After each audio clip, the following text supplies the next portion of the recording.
பிரபல தமிழ் திரைப்பட நடிகர் ராஜேஷ் வயது 75 ஆன நிலையில் உடல்நலக்குறைவால் காலமாகியுள்ளார்.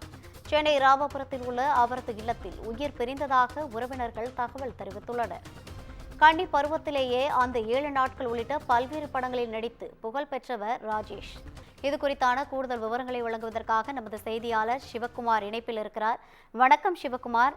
தமிழ் திரைப்படத்தில் பல்வேறு படங்களில் நடித்து புகழ்பெற்ற நடிகர் ராஜேஷ் தற்போது உடல்நலக்குறைவால் காலமானதாக தகவல் கிடைத்துள்ளது. இதுகுறித்தான கூடுதல் விவரங்களை வழங்கலாம். அப்போது வரை நடித்துக் கொண்டிருந்த பிரபல நடிகர் ராஜேஷ் இன்னைக்கு உடல்நலக்குறைவால உயிரிழந்திருக்கிறாரு.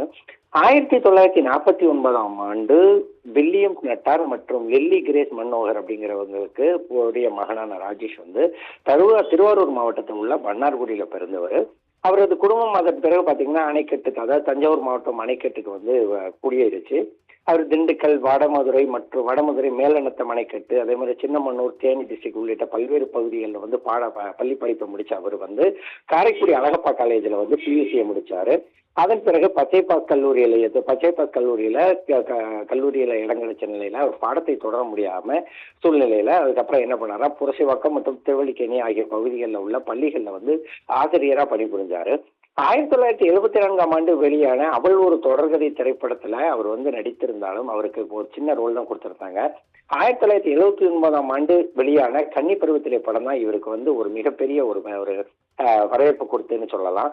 அதே மாதிரி பாலச்சந்தர் படத்தில் நடிச்சிருந்த அச்சமில்லை படம் அவருக்கு ஒரு பெரிய பிரேக்கா இருந்தது. அதே மாதிரி பாத்தீங்கன்னா சத்யா, மகாநதி, விருமாண்டி உள்ளிட்ட பல்வேறு படங்கள்ல கமலஹாசன் கூட நடித்திருந்த இவர் ரியல் எஸ்டேட் பிசினஸ் ஈடுபட்டு இருந்தார். அதே மாதிரி ஹோட்டல் உள்ளிட்ட ரியல் எஸ்டேட் பிசினஸ் ஈடுபட்டு இருந்தாரு. பெரியாரோட கொள்கைகள்ல அதிக அளவுல ஈடுபாடு இருந்தாலும் அதன் பிறகு அது ஆன்மீக பாலிக்கு திரும்பினாரு.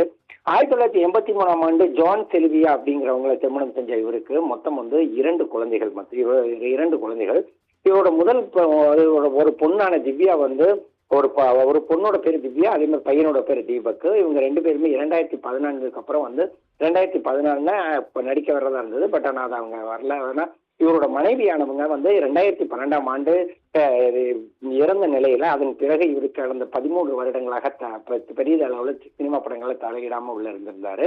இந்நிலையில அவர் உடல் சரியில்லாத ஒரு சூழ்நிலையில தற்போது அவர் உயிரிழந்ததை அவரது குடும்பத்தினர் மற்றும் உறவினர்கள் தெரிவிச்சிருக்கிறாங்க. விரிவான தகவல்களை கொடுத்தமைக்காக நன்றி சிவக்குமார்.